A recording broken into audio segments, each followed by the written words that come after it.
હવે અત્યારે મારે જે તમને માહિતી આપવી છે એ વર્તમાન સમયની જે આપણી સમસ્યા છે, જેને આપણે મોટાપો ઓબેસિટી કહીએ છીએ, જાડિયાપણું. મિત્રો, આપણા દેશની અંદર આવનારા દશકામાં સૌથી મોટી સમસ્યા ઓબેસિટીની છે. અને ઓબેસિટી એક ચરબીનો જવાબ છે. અને ચરબી બે પ્રકારની છે. એક ચરબી એ છે કે જે બ્લડની અંદર, રક્તની અંદર પરિભ્રમણ કરે છે, જેને આપણે કોલેસ્ટેરોલ, જુદા જુદા પ્રકારના કોલેસ્ટ્રોલ, લિપિડ પ્રોફાઇલ કહીએ છીએ. એટલે કોઈ પણ દુબળો માણસ હોય પણ એના લોહીની અંદર આ ચરબી પરિભ્રમણ કરતી વધારે હોઈ શકે. અને બીજી જે ચરબી છે જે શરીરમાં બહાર અને જુદા જુદા અંગોમાં જામે છે, અને એને બે પ્રકારની ચરબી કહેવાય છે. એક સેન્ટ્રલ ઓબેસિટી, જે આપણા પેટ ઉપર, પાંદ ઉપર જામે છે, અને બીજી પેરિફેરલ ઓબેસિટી, જે જાંઘ અને સાથળના ભાગમાં જામે છે. અને વિસેરલ ફેટ, કે જે શરીરના અંદરના અંગોમાં જામે છે. એમાં જે સેન્ટ્રલ ઓબેસિટી છે, વિસેરલ ફેટ છે, એ બહુ જ નુકસાનકારક છે. અને આ આપણે જાણવું કેમ કે આપણી આ જે ચરબી છે એ આપણને નુકસાનકારક છે. માત્ર વજન એક આંકડો નથી.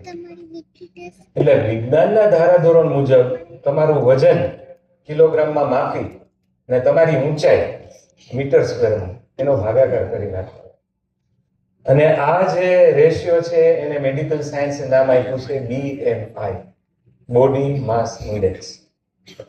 જે લોકોનો BMI 25 થી વધારે છે કિલોગ્રામ પર મીટર સ્ક્વેર, એ સમજી લેજો કે આપણે માટે આગામી 5 થી 10 વર્ષની અંદર બ્લડ પ્રેશર, ડાયાબિટીસ, હૃદય રોગ, સ્લીપ એપનિયા, જે લોકોને નસકોરા બહુ બોલતા હોય, સ્લીપ એપનિયા, સાંધાનું નુકસાની, ગોઠણ ઘસાઈ જવાના, સ્ત્રીઓની અંદર અનિયમિત માસિક, PCOD, ગર્ભધારણ કરવામાં તકલીફ, અને પુરુષોની અંદર વ્યંધત્વ આવી શકે છે. એટલે આ ચરબી માટે તમારે સૌએ જાગૃત થવું જોઈએ. તમારો BMI જાણી લેવો જોઈએ. બીજો એક માપદંડ છે જેને વેસ્ટ ટુ હિપ રેશિયો કહેવામાં છે. કમરનો ઘેરાવો માપવો પહેલા, માત્ર જેને એબ્ડોમિનલ ગર્થ ઓર વેસ્ટ સર્કમ્ફરન્સ કહેવાય છે. અને જો તમારો કમરનો ઘેરાવો પુરુષોનો 90 સેન્ટીમીટરથી વધારે હોય અને બહેનોમાં જો 80 સેન્ટીમીટરથી વધારે હોય તો આ ચરબી પણ તમારા માટે જોખમી નીવડી શકે છે.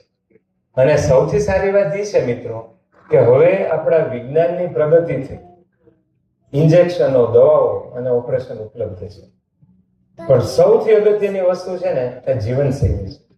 અને હું બધાને કહું છું કે આપણે આપણા જીવનશૈલીમાં 3 બાબતો ઉપર ધ્યાન આપવાનું છે: આહાર, વિહાર અને વિચાર.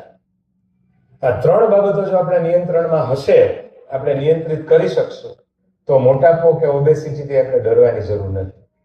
પણ જે લોકો BMI 30 ને ક્રોસ કરી ગયા છે, અથવા BMI 27 થી વધારે છે પણ ઓલરેડી BP છે, ડાયાબિટીસ છે, હૃદય રોગ છે, લીવરમાં ચરબી જામી ગઈ છે, તો આ બધા લોકોએ સારવાર ચાલુ કરવી જરૂરી છે.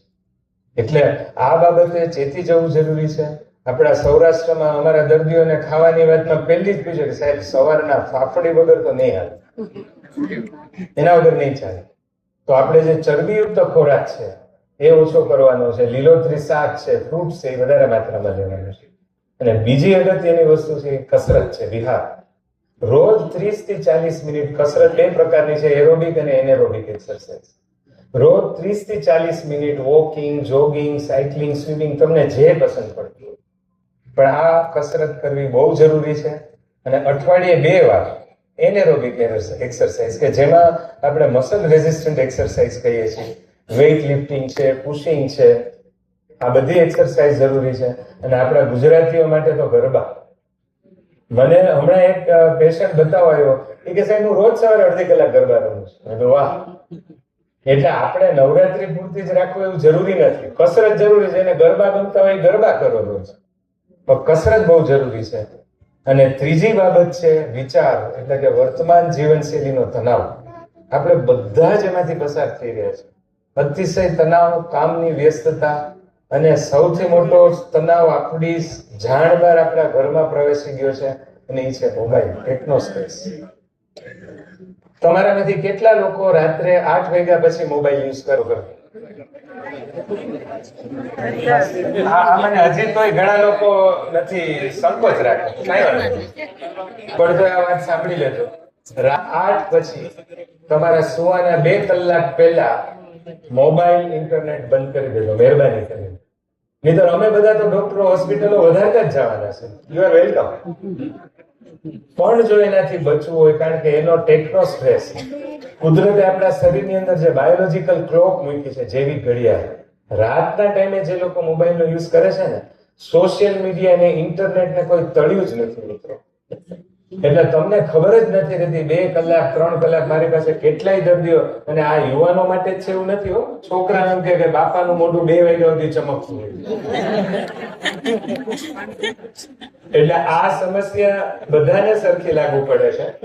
અને આને હિસાબે જે નીંદર આપણે મેળવીએ છીએ, સ્લીપની ગુણવત્તા, એ બહુ જ ઓછી ગુણવત્તાવાળી સ્લીપ થાય છે.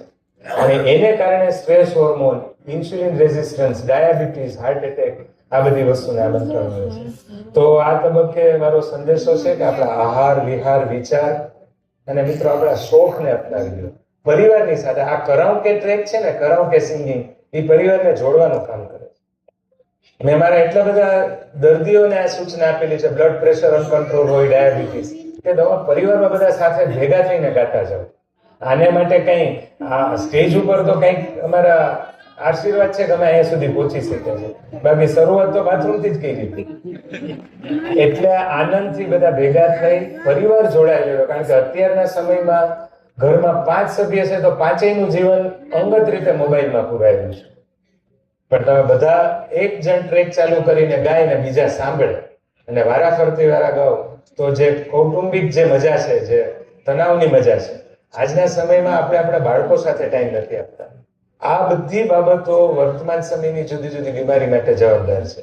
તો થોડા સૂચનો છે, જો યોગ્ય લાગે, સ્વીકારવા જેવા લાગે તો અમલ કરજો, ગીતો ગાજો, પણ અમારા પ્રોગ્રામમાં ચોક્કસ આવજો. આગળ વધીએ. હું આમંત્રણ આપું છું ડોક્ટર હિરેન કોઠારીને, જે ફરીથી રફી સાહેબનું લોફરનું ગીત આજ મોસમ બડા, આમે મોસમ જામી ગયું છે. હવે